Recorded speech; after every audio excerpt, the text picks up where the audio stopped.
You can tell the vibe of the people on this call. It's just like everyone's ready. All right, we're recording now, so everybody calm down. All right. All right, everyone, So don't keep it cool. No one keep needs it to know cool, what keep it happened the cool, last guys. five Keep it cool. minutes.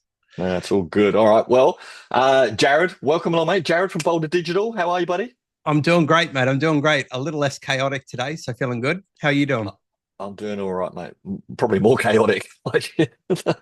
Wednesday is my chaos day, mate, but it's all good. But we're going to talk about agencies today, mate. And one of the things I liked in your thing you were going to talk about today is like doing less to achieve more, which I think everybody's doing more and running around busy, busy, busy, right? We want to do a bit less to achieve more. So um, got Georgia and Dan on here today. Hopefully some other people will join in. We're just trying to sort out some of our invites for our new Zoom links and stuff. But if you guys are watching this after the fact, and if you don't know who Jarryd is, you should. Jarryd is the awesome guy who now runs our Australian JHL community. So we've got, I don't know, we've got in that community there. There's like 800 749, I people. think. How It many? was yesterday, 749 members, I think. 749? Yeah, I was going to say 800 is close enough. And then we have our catch up today. We do every week with our Australian community where we talk about all kinds of things, all things JHL, agencies. We share stuff. We've got a bunch of seven-figure agency owners in there that come along every week as well and just share all the stuff and insiders and secrets and stuff. Well, I'd say secrets. We just talk about what's going on, what works really. Mm. And then you've kindly offered to come in here today and talk about what you're doing at Boulder Digital to help grow and scale your company, mate. So did I miss anything there? Sounds good to me. Sounds great. Sounds And you live on the little island of Tassie. That's about the only other thing you could have added is Uh, for those that are watching this that don't know, Tasmania is an island at the bottom of Australia that's often forgotten about. Gary forgets about it all the time. And so we always like to hang a bit of shit on the Tasmanians stuck on the island, which is always a bit of fun. But I always like to let everyone know I'm defending the island as well. So, it was a bit of fun yesterday when I met a gentleman that was, on the island, said he uses high level, but then he was in Brisbane. So I was like, yeah, still well, I was me. going to say, have you found that other high leveler yet? Because there was No, someone who joined the group and they were in Tasmania. I said, well, you've yeah, got to find someone now. You can I've have your got own I've little meetup. I've got to start something, right? I've got to start something. But at the same time, what I do love is how we can collaborate every week on our calls as a group across Australia. I think that that's really special. And then calls that you put on like this are also a massive thing as well because it brings everyone together from all over the place. Because knowing that you've got people here in Australia, but then in other pockets as well in the US. So it's always interesting stuff to be able to catch up with people and see what they're doing in different areas. Yeah, absolutely, mate. Now you're a super organized guy, mate. Like I've seen some of the stuff that you do, and you help run the group. You keep us all in check, mate. Like, how important is it for you to be organized? Like, talk us through, like, what are you going to talk us through today about how you sort of growing and scaling and the importance of, structure and processes. Doing less is your hidden growth. So let's talk about that. How are you managing to do less to grow?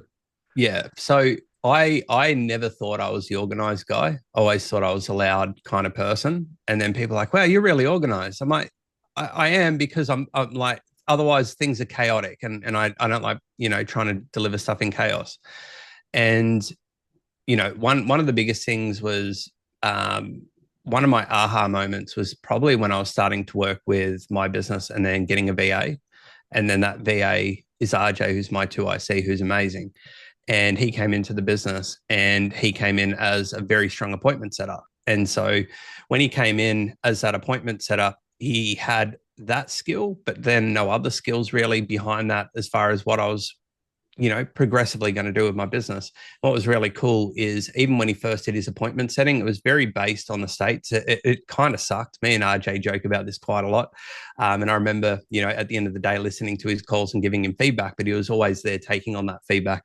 But what it allowed me to see is once I started creating processes and expanding on that, things operated a lot quicker, a lot smoother, a lot more efficient cost wise. And naturally, I seen that opportunity because I was doing marketing and advertising already. So I've been in the marketing and advertising game, sales for the last 10 years. I'm very entrepreneurial, had my first business back in 2016. That was a stripper business as well. So that was really cool, Magic Mike style. So fun fact, there you go. Hang Gary on, didn't I even didn't hang know on, that. hang on, back up. I didn't know this. What? You There were a you go. stripper? Or Yeah. So I had a stripping business. So we had the largest stripping business that was covering all of Tassie. Typically, I went to the gym a lot. I put on a bit of size, and I was a glazier. And I went, how do I make more money? And so I looked at topless butlering, and then the business kind of grew and established from there. We had 5 or 6 guys running around the state doing shows and hens parties. I always make the joke that I've been to more hens parties than what most women have, because literally that was my gig Fridays and Saturday nights. How did I not know this? Look, there's hidden gems. I also have a background in mixed martial arts, hence the nose isn't what it is now. I've just taken a few too many strikes to the face, but they're all things that have shaped me to be where I am now, by intercepting amazing people and mentors along the way. So Kerwin Ray, as an example, who was positioned out of Sydney, he was the largest impact on me back when I first started in 2016, and then it progressed from there. And I got to work with other people like Jordan Belfort, Tony Robbins, and other names like that as well. And learn how they're doing things, and everyone's at different stages. But the strategy ultimately comes from looking at what the end goal is that you're trying to obtain, and then going, right, how do we work backwards from that, so that we can work towards it? It's a little bit like goal setting as well.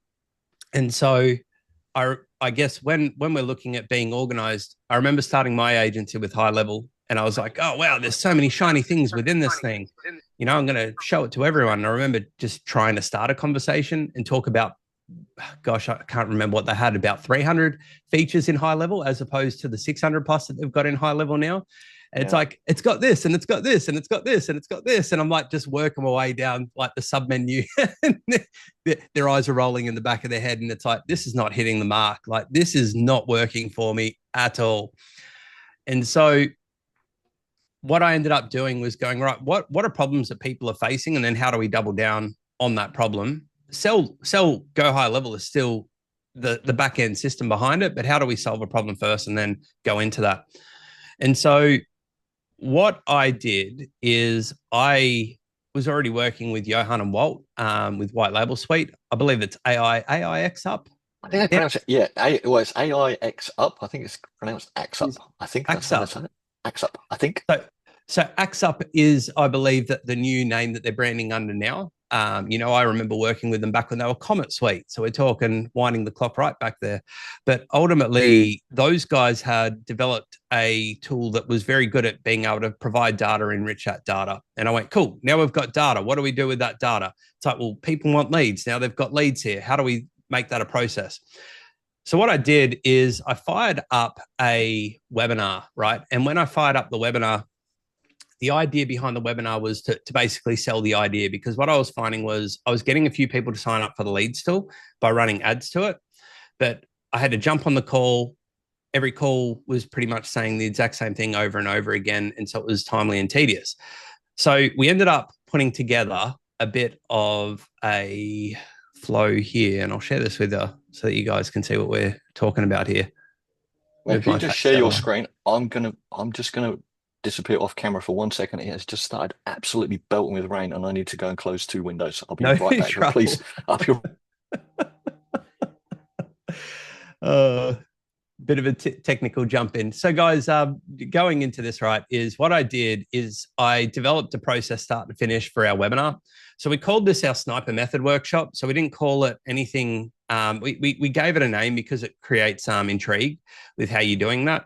So what we put together is a bunch of stages and automated this entire process. And it wasn't as good as what it is now. But basically, you've got your registered. So people are either coming through a landing page or they're coming from ads. Lead ads, and then they'll being pulled into the system, and then they're being registered. Then you can see called lead is where that person was then being called at that stage by RJ. And then if they were going, yep, I'm coming along, with them move them into confirmed. Now, we had a process in between that was then doing emails going out plus text messages, and those were nurturing those people. So a little bit of what to expect, things that they might be, problems that they might be trying to solve, or some pain points that we're trying to dig into a little bit, as opposed to this is a webinar, and this webinar is happening in a day, and this webinar is happening in 4 hours, and now it's an hour. Like, we wanted to try and deliver something that was going to keep on interacting with them and nurturing them along the way. So then you had those that showed, then you had those, that didn't show. Then you had those that attended. My computer's frozen up there. And then people that attended would fall into that pipeline. We basically have Zoom. We pull the data from Zoom. We then drop it into a spreadsheet. We then look at everyone that attended, who didn't attend. And we'd also look at the time that they were on the call as well, because I always looked at every call, which I always ran the webinar the exact same way. It was the same presentation. And so what I'd do is I'd look at my recording and I'd look at when I started the pitch. And so I could tell if someone had been on up into the pitch and then dropped off. I could see if people stayed on for part of the pitch, the whole pitch, so that way we were able to qualify how far they were through that to then have that conversation with them. Then what we did is we had the negotiating, the purchased, people that were unqualified and closed loss. So each one of these areas and each one of these stages came with automation to go through that process, start to finish. When we're on the call, we had a checkout page that was a little bit like this. This is just a recording that was sitting on there. Let's see everyone. Good to see that still works, because I haven't used this page in a really long time. But that's just showing the lead generation web event as well, because there's some people that tell you that you shouldn't do replays, and then there's some people that tell you should do replays. What we did with our replays is we gave them 48 hours to check it out, and then we literally had a redirect set up on our page. It was hilarious, where it was something like Vin Diesel going, "You're too late," as a GIF that kept on playing. And what was really cool is we knew people were watching the replay, because those that missed the window would actually reply back going, "Hey, I can't access that. How do I go watching that video?" So we could tell people were still trying to watch it. Then we had what was included. Option 1, option 2, get started before it ends.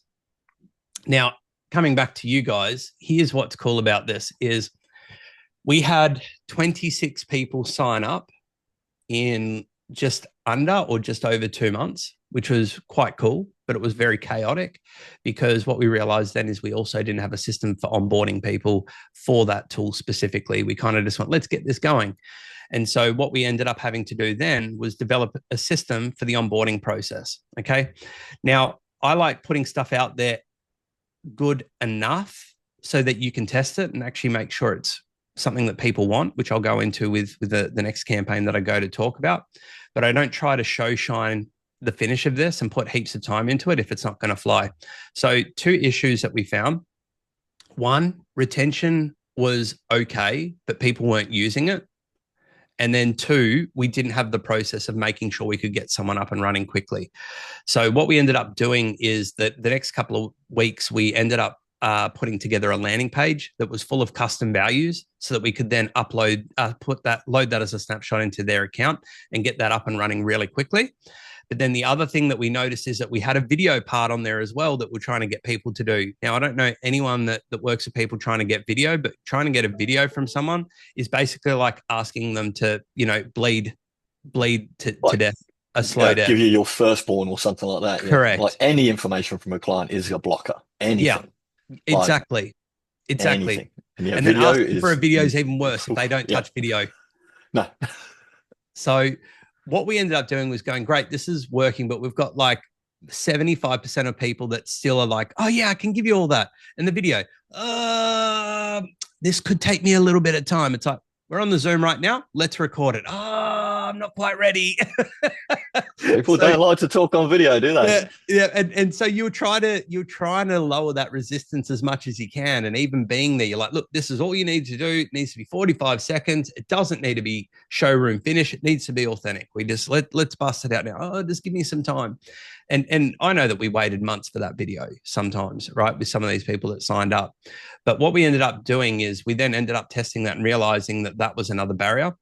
So we went back to square one.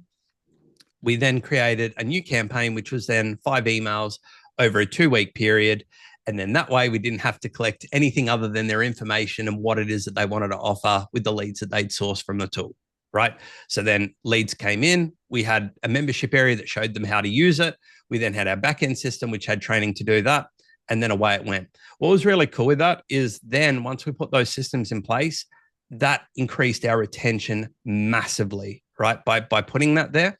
The other thing that we did to ensure that people felt supported, and we still do this today, is every Friday at 12:30, whether it's me on there or RJ on there, every single Friday at that exact same time. It is open floor. I might teach some cool shit, or it might just be an area where RJ jumps on there and he's just a sounding board for those people that didn't want to send out an email or chat on the phone or do a Zoom.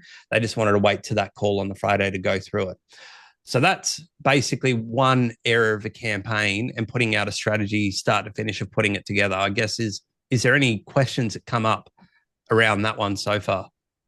I don't have a question, but I have just a sort of a statement or a thought around that, the open office hours thing that you're talking about. Because we do exactly the same thing.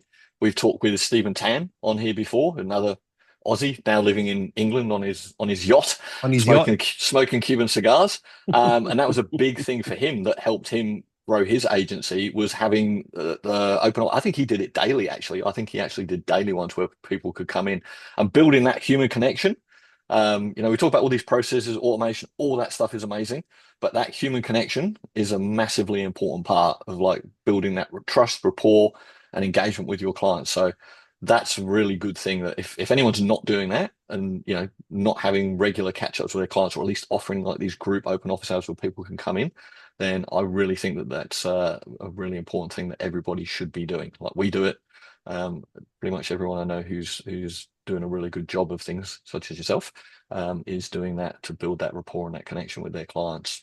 What you're saying there, it goes back into the webinar as well, because when you're looking at the webinar, right, it's face to face. People are seeing you there as well, so it's building that trust and credibility around that.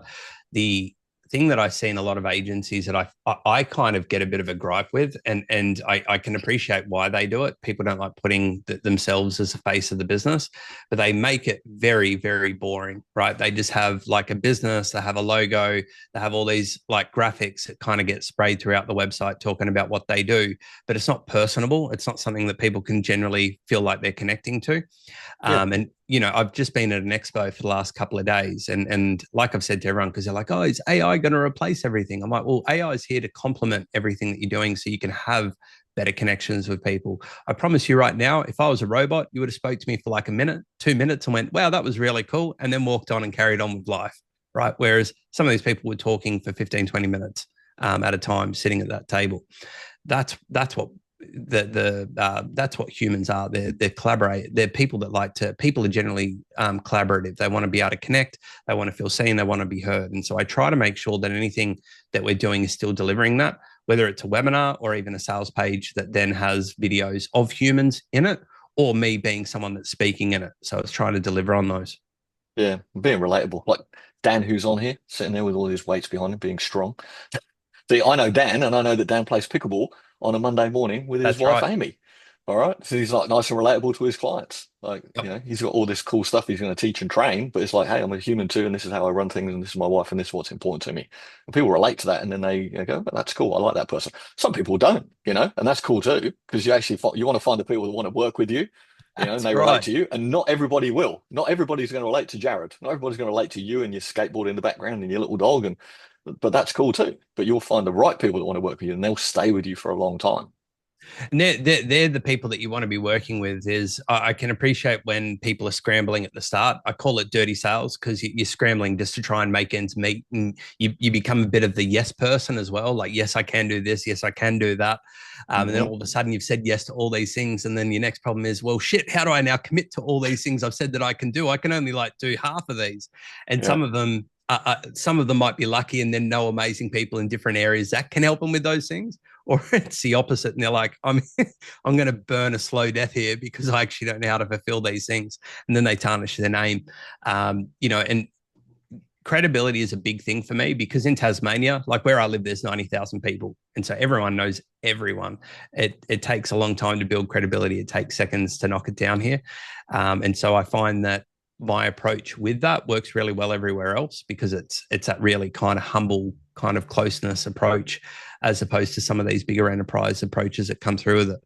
But what I'll do is I'll show you another campaign as well that's coming through here, because this one here, guys, was another big one that worked really well for us last year. It's also, I believe, it's also the reason why we got nominated for being a finalist in the National Australian AI Awards last year. I feel like this was a large contributor to that because of how hard we pushed into this space with voice and chat at the time. So again, we wanted voice AI and chat AI had been in high level, but it was really being pushed by high level for people to get around it, get behind it. And naturally, I went, okay, well, this is really cool. It's a new shiny object, but do Australians actually want this? Like, is this something that Australians are actually ready for? Mm. And naturally, before I jumped into it, I wanted to test the market. So I had a friend who's also in the high level community, and he shared a bit of a breakdown of a funnel that he was running. And so we built out this, right? Very, very, very basic when we're putting it together. We've currently got a V2 that's in production. But the reason why we've got a V2 in production is because we've now tested this and we know it works. So what we've got here is more or less a landing page that's talking about who we're trying to target more specifically with a headline, right? So business owners. We're then talking about turning leads. You can see I've got the pop-up if you try to jump off the page. Stop losing leads and start turning more calls into opportunities. Then we've got this great big button here where they can call our voice demo agent. What I love about this is a lot of people do call that voice agent. They don't want to fill out the form that's down the bottom for the info pack. So it's a mix of like 50-50. So the people that fill out the form, great, we generally get their details. The people that call the bot, they're thinking, oh, no, I don't want to give out my details. But then they give the agent a call and then we've got their phone number. Typically, you drop it into Google and you find out where their business is, what they do and things like that. It's very rare that their number's not connected to their business. So it was a win-win coming through there. But then same thing again is we mapped out the process on how we wanted to do this. So you can see here we've got old leads, which were from a previous campaign. We then had people that submitted the info form. We then had people that called Demo Steve, because that was his name, Steve, the demo. If we had that, we then organized the call. So if people needed a call back, we'd do that. And then we'd also then do a series of calls to actually see if we could get in contact with these people. Typically, when I'm getting new leads, if it's during business hours, we try to reach out to someone within 3 minutes of them filling out something so that, you know, we've got them at the best point of attention, because normally they're on this thing, but 5 minutes later, they could be off doing something else. So we try to jump onto it as soon as possible so we've got that speed to lead. If we aren't available to do that outside of hours, which I'll go into more with the next campaign, is then we have something like a CloseBot in place so that it's able to then try and create a connection, qualify that person and book them in that way. So you can see through here, we've got showed, no showed plans, negotiating, close loss, close won. And then I typically like to find out, you know, if they're not interested, why are they not interested? So we'll drop in notes there around the person and what we're doing, whether they're qualified, whether they've just ghosted us, which, you know, I've had people where it's like we're on the page and we're putting in the card and they're like, oh, like this was the best example of one. They're like, yep, so I'm filling this out and then I'll just bang. And then like they've just fallen off the Zoom call. You're like, they've literally just, instead of saying, well, they just vanished off of the call. They just shut themselves out. Call. And you're there like trying to call them back. It's like, hey, just making sure you're all good. Meanwhile, they've just ghosted you because they didn't like the idea of the price. That was a fun fact. Yeah. Invalid contact info, and then with the internal team to follow up. So notice that we build out the process that we want myself or the team to follow, and then we automate the stages in between that when we're going through it. Are there any questions on how that's come together? Who's calling back in 3 minutes when you were doing that voice AI one? Is that human or voice AI? Human. Human, within 3 minutes. Yep. So typically what we do is we have an internal notification and an email also go out the moment that that person's put in that information so that it's pinging so that someone can jump onto it. Okay. Ask Alok. I've done it to him once. He clicked on a trigger link. We got notified and I called him. He's like, I knew you were going to call me. I'll try it now. I'll test you out, mate. So that's the importance of it is if you can do it, it's great to be able to do that. And sometimes you can't. But then the other thing that you can do as well is you can also do a voice drop instead so that it looks like you've tried to reach out to them within those 3 minutes to go, hey, like just try to give you a really quick call. I noticed that you just opted in for the XYZ. When you get a chance, just give me a call back on this number. Why not use voice AI to do an outbound call to them? I find that people aren't ready for it. I feel and I've done a ton of voice now. I find that voice is best used as a backup for things, as opposed to being the front of the front of the business. Originally, we had our agent Alfred be the front of the business, and we did that for a little while. And then I changed it back, Gary, because I found that people would absolutely hang out and have a better conversation if RJ was taking the phone calls as opposed to the AI voice agent. They just felt like, I believe that they felt like that they could just get a better conversation out and talk about more variables about what we're doing for them or what they're trying to achieve, as opposed to just a general inquiry. Where I think voice works really well is in the back end and letting people know that it's AI as well. We've got some clients that don't want to do that, but eventually, the agent does get caught out. It does sound a bit glitchy or something weird happens. And so people do get caught out. I think the coolest part is then explaining that the voice agent is here for a reason, right? So if the voice agent is going, hey, hey, I'm just capturing this call because the team's busy, but I just wanted to see ultimately how it can help. If it's a general inquiry, I can help you, or I can try and book you in for a quick callback, or try and direct you straight through to someone to have another chat. If you follow that pattern, I find it works better. The other part of this as well, talking about focusing on one thing when you're doing these campaigns, is when we brought on voice and chat, we were absolutely open to doing everything. And some of the builds that we were doing were just insane. We were talking about APIs to Salesforce, reading data, all kinds of weird stuff. Like we had a registered training organization in two states that had 1,000 courses that the agent needed to know, understand, and be educated on. But then it also had courses that had similar names. For example, first aid had 6 variations of a first aid course. So it needed to know which first aid course they might be referring to in which state, and then provide a text that then had a URL to supply them with more information. And that takes a lot of time. What I can say is you want to be charging a minimum for something like that, $1,000 in a setup fee, because it chews into your time massively. And now what we do with voice AI is we keep it really simple so that we can scale this again and systemize it. So we have it so that they do an inquiry, book in a call for a callback or an appointment, or we have it try and forward to a human. That is all we do. And if other people are like, oh, can we get it to do this? We bring them back going, this is typically what we get the agent to do. And so again, we're picking our market of people that we want to work with. And rather than being the everything guy in the voice and chat AI, we're bringing it back to what we know works well, but then also something that we know that we can scale and drop into someone's account, change a few variables, and then go again. Okay. And that's what I find is really important. Otherwise, you go into not scope creep because you've already agreed on it, but you do have a lot of time and fulfillment trying to build that stuff out.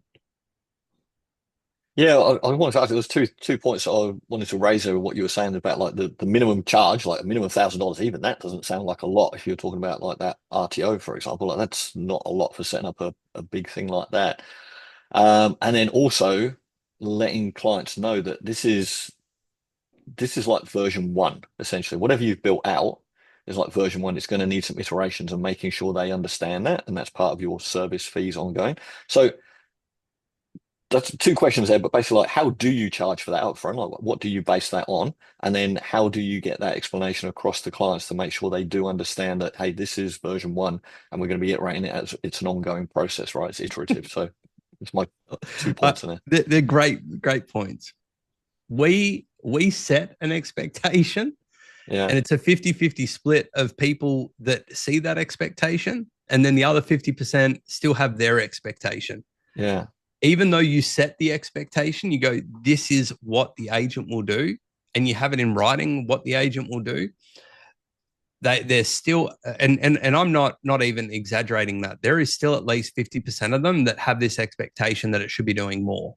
And I like a perfect example of this is we had someone sign up to our system a couple of weeks ago. Before he signed up, he's like, he's like, oh, send me through the payment link. I've already been on ChatGPT and I've built all this stuff out and qualifying and lead scoring. And Man, it was like an 18, 20-page document. And he thought he was going to get this for a $500 setup fee, $500 a month. And I was like, man, we aren't in the same stratosphere with what you're trying to build here. If we're to Mm. build something like that, you're talking about 8 to 18 grand for us to build that out because of all the different areas that we would need to kind of build this process out. He's like, no worries, we'll stick with the 500. And I said, I still don't want to send you this link until I know 100% that we're on the same page. That's not where we're going with your build. This is what we're talking about building here. Then he came back with some more questions. Again, I didn't send him the link. I was like, answering those questions. Before I send you the link, I want to confirm that this is how we're doing this.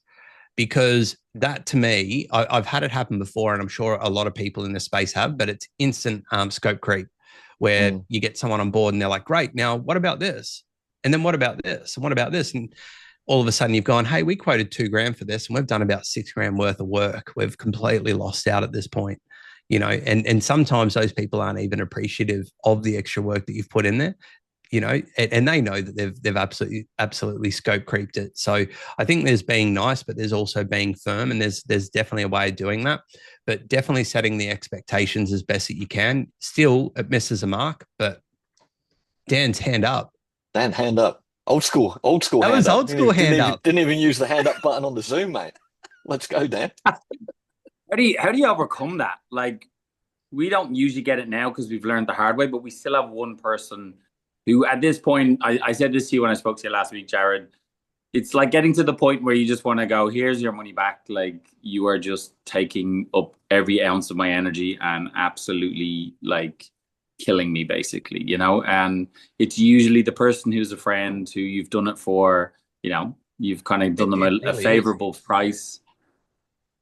Yeah, it really is. And I touched on that just before, right? Is that's normally where you find it is. You're trying to do someone a favor, you're trying to help them out, and then you end up paying for it. The big thing that I've done in the past with some of this stuff, Dan, is I've gone, look, there's a difference in the scope of what we spoke about to what we're doing. What we need to do is we need to jump on a call now and clarify what this is going to look like to finish this, and then jump on that call, go, right, so Dan, the scope of this was to do these things.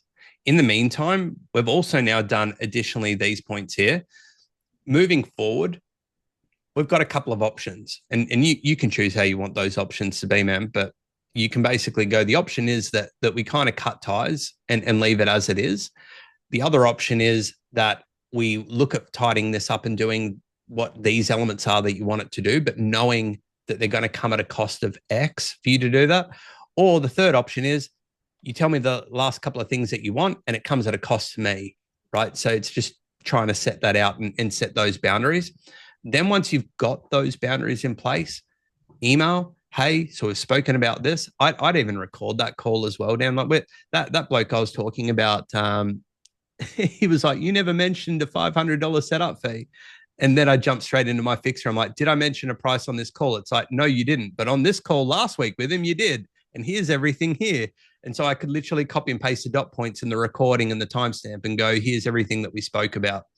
So I use a lot of that, but I've learned to do that because of the marketing background, because I've had to cop this from people in the past. So I'm very on it to make sure that things like that don't happen as much. Ironically, he was from Tassie. Bad bloke. You can keep that customer too, Dan, by the way.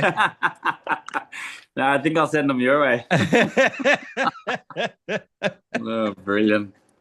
But does that help, Dan? I think I was just being too nice, and like I can be the opposite side if I really want to. But it was one of those ones, when you've started a new offering, like what you were saying, you find yourself creeping into just getting someone to test the market with it, and then obviously, there was a few mistakes that we made at the start that we have not made from that. So I always say it's been our best learning lesson that hasn't cost us an arm and a leg. It's very much stricter on the process. As soon as someone pays our deposit, then it's like, right, contract signed, and then they get given a checklist. And every time we're going through it, the checklist is done. Like this part is phase 1, phase 2, phase 3. And that's been a game changer, because then, like we say, we record everything now. I've given out to my team, like, do not get on a call without recording, because again, it's just covering your own ass, right? And it's more just also to value it as well. Like if someone's paying you a decent setup, we charge 25K for kind of social media as well as back end kind of development, very much a custom based. So that can obviously have a range either side of that, as we spoke last week around just to, if there is an extra bit of scope for a particular client. So we've learned the hard way, but thankfully now it's really set us up moving forward. And that's for anybody listening, having that contract in place. Anybody who's signing up with you, like don't skip it. Like get that contract over, get them signed it so that everybody's clear. If you put them in a Slack channel, create a checklist in the Slack channel so that they can see as you're ticking off things that you're doing. And I think one of the things that I was guilty of was nearly over promising, like on a timeline as well. Like you're actually better off going later with your timeline, so then it sounds better if you're actually quicker. Always. And the other thing, sorry, Gary, you go. Well, I was going to give you a tip for something I used to do when we were doing AWS and we were doing builds for companies and like building infrastructure for AWS, because it is hard. Like scope creep is a difficult thing because sometimes like we'd be doing build outs for people and it might be $20,000, right? And then they want to make a little bit of an adjustment, but they're already paying us $20,000. We know it's not going to take too long to do. We know they're going to balk up for like another few hours to do it. We want to keep them as a good customer because we're looking at the long-term relationship. So there is always that balance between like allowing a little bit of scope creep, but keeping the client in check and happy. So the way I used to manage it with clients sometimes is like we'd say, yep, okay, this is what we're going to do. Yep, we agree. Look, that's a little bit over, but we'll do it. And then I always used to send them an invoice for that extra work after the fact with a discounted rate to zero. So I would put the price on it of how much it cost, but I would discount it to zero and put like literally on there that, this is additional work that we have done over and above, discounted because of these reasons, whatever. So they could see that there was a cost to us doing that extra work for them. So that way they kind of knew when they were asking for things that, oh yeah, it actually does cost money, but they're being nice and doing it for free. So send an invoice, but discount the actual price to zero. I'm going to go old school like Dan and put my hand up. Sorry. Can you put that in Stripe, Gary? Does anyone on the call know if you can actually put things on and cross it out in Stripe? Because that's a great idea. I'm pretty sure you can. I've only ever done that in Zero, to be honest with you, but I'm pretty sure you can do it in Stripe because you could cool. you could have a discount code of 100% basically. Yep. And you could apply it to that line. Yeah, apply it to that line. Say discount code 100% and give that in a description. Goodwill, whatever, and discount that in there. But yeah, show them that it costs money for you to do that extra work. Like you can and explain to them. Say okay, look. Because sometimes they won't agree with you either. Like they go, no, but I thought this was included. You go, well, it's not really. And then it becomes a bit of headbutting, you know what I mean? Over something that's maybe not worth fighting about because you want to keep the customer happy. So one thing that I've done, well, do you know what it is? When we have team meetings, if you don't put your hand up, it ends up time delay because someone's in India, someone's in Macedonia, someone's in Australia. So it's just a blanket rule. Put your hand up or just wait till someone stops talking. What we've done now in the contract as well is we said anything that's under a half an hour, we take that as a grace that we can implement it. Nice. But anything that's after half an hour, it's a $50 an hour, for whatever that is. So that way you kind of allow, it kind of falls in line with yours. And I like your idea because they can actually see the valuation of how much of a pain in the ass they are by asking these things consistently, right? Like it's like, it's little things like, oh, can you just change the font on those buttons? Or can you just make them all caps? And you're like, I can. But if I start doing that, now you're going to want, like, it creeps into the next thing and the next thing and the next thing. So I do like you're saying is like, I put a team member in there for an hour to change all those fonts to capital letters because you've asked. We've factored that in that was outside of scope. And this was the price that it would usually cost. I really like that idea. Yeah. And we always used to do that as like a minimum charge as well. We would have a minimum of 4 hours. Basically, for anything, because anything's 4 hours. Don't care what it is that's extra. It starts at 4 hours. That's it. So it would always be that amount minimum, whatever it was. You end up, and when you do, what I like about what you're saying, Gary, is when you do those couple of little things here and there. Like I've got one client that I've had for 3 years, and now like he doesn't even ask for the price anymore. He just goes, "Hey, I want this build, or I need this done. Can you just go do this?" And he's over in Canada. He's got this really cool expectation business. But now it's at that level where me and the team can just go in and do things really well. And he knows that he's like, when we did his last build for him, it was literally taking a dream into reality. And he was like pretty much crying when we're presenting it to him, and he was seeing it all come to work. That's a kind of relationship that we like having with people, is really being bold and making that impact for them. And now it's at that point where it's like, can we just have this done, please? Can we have that done? Just send the invoice for that. And now he just pays it, like, you know, and that's not an opportunity where we're like, oh, let's get greedy with this. It's like, no, we still do what we do really well. It's just that he trusts us absolutely 100%, that he knows that he can ask us to do something, and we'll absolutely price it appropriately to suit that. So that's a really good thing to touch on. Yeah, there's massive value in that, because there's goodwill in that. You've got a good client there. He knows that you're good. You have no idea of the ramifications of that, and who he knows and who he will talk to and who he might recommend you to. So I love what you're saying there. Like, don't get greedy with clients on that. You know, suddenly start going, oh, look, you know, we could take advantage of it here and there. Like, don't do it. Like, you have no idea what that means to those clients, to know that they've got someone they can trust and who they'll refer you to down the track, right? It's just so worth it to be good to your clients and treat them like you would want to be treated at the end of the day. That's what I always do. And I always think about that with clients when they were giving us money for marketing. It's like, how would I spend this money? Like, just because they're giving me money to spend on ads, like, would I spend it this way or would I not? Because I had clients before that say, oh, I want to do this and that. You go, yeah, no, I wouldn't do that. See, I had a gentleman reach out to me yesterday, and he was like, Jarryd, how do I go about getting on the spotlight with Go High Level? And people almost think that I've like tried to get a back door and, you know, try and knock on a few people's doors and go, hey, let me in. Like, I'm cool. Can we do this? And when he asked me, I was like, mate, like it's the opportunity of just trying to give back to the community and help out where I can and be part of it. I'm like, I didn't do anything special here. I wasn't trying to reach out to anyone or drop into their DMs. I was purely looking at people all over the world that are using High Level and look at how I can interact with them.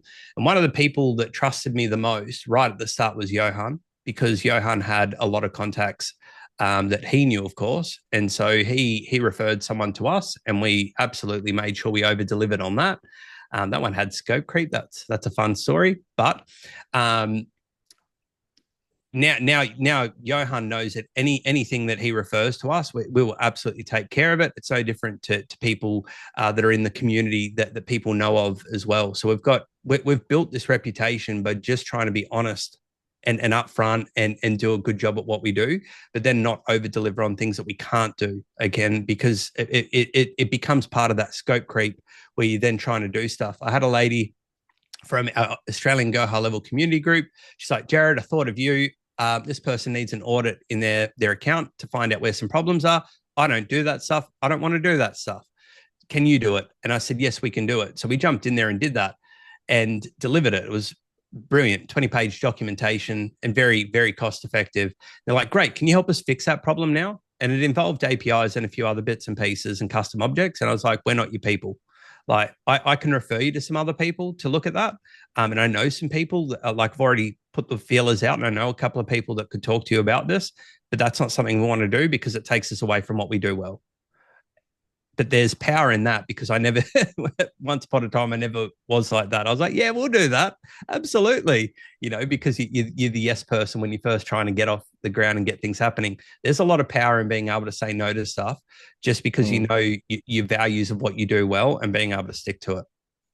Definitely that. And also, like, we'll probably get a lot of Americans maybe watching this later on the replays and stuff, but all Aussies on here at the moment, I think. But yeah, the power of like what we have, like our little GHL community, and referring that stuff onto people as well, like is like our little Aussie community is so good. Like, so everybody kind of, like, everyone will kind of like pass stuff off to other people. I don't think it's a competitive nature or landscape. Everybody's got their own little twist on things. And we know that there's enough customers for everybody, and people just help out. And I think that's the way that it should be.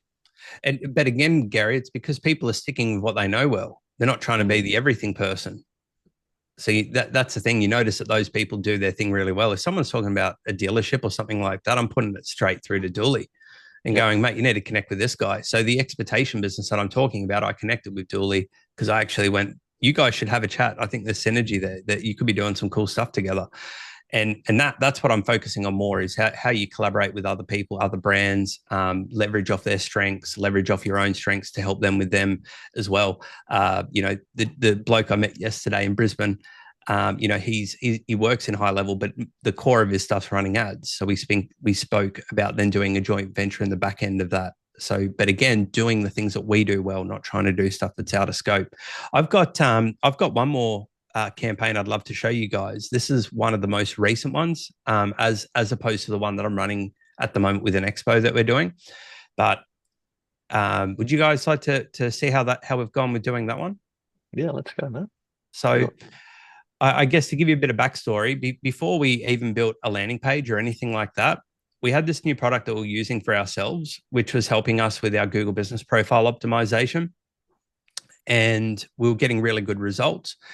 We were then using some of the technology of Alok and Pat that were then using the review card system. So we were using their system to complement another system to then create our own system overall. And so once we put that together, I was like, well, this works for our business. We're seeing it work for ours.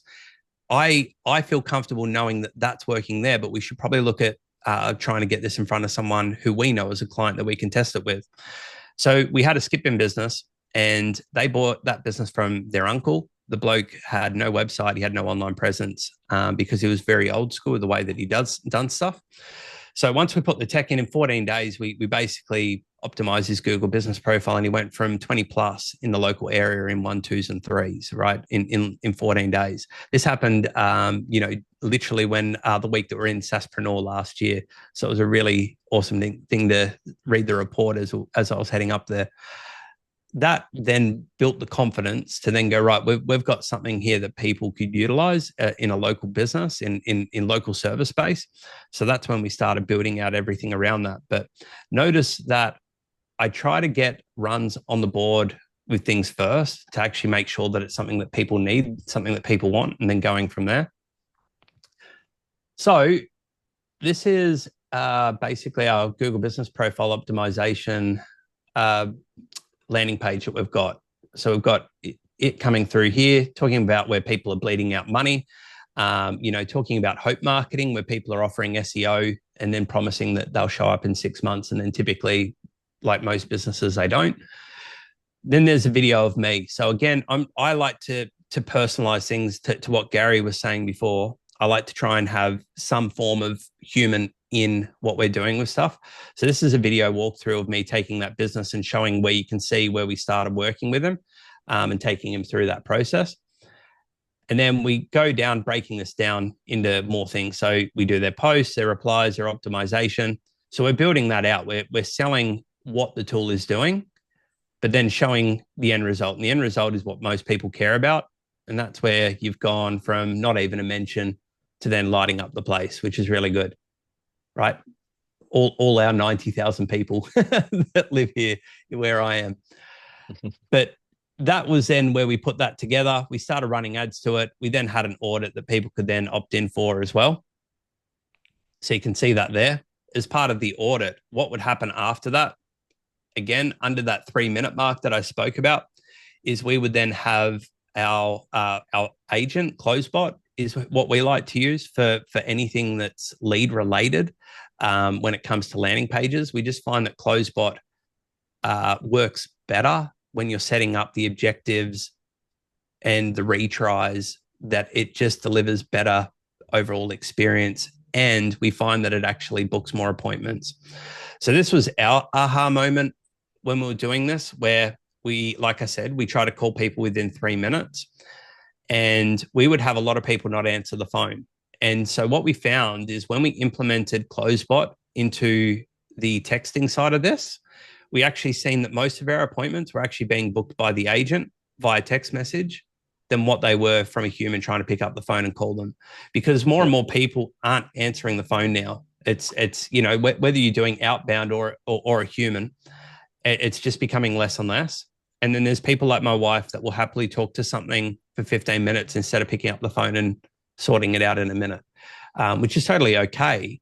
You just need to make sure that when you're building out your campaigns and a strategy, that you are basically trying to appease the masses of people that you generally know are more likely to be your client and the way that they interact with things, which is why we do both.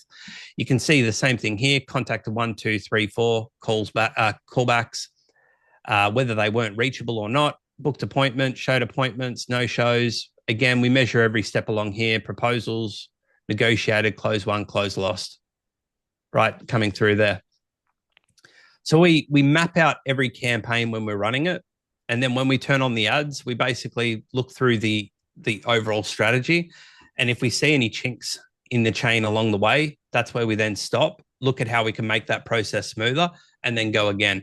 There have been a lot of iterations done to the CloseBot agent while running this campaign, because we see little things that pop up here and there.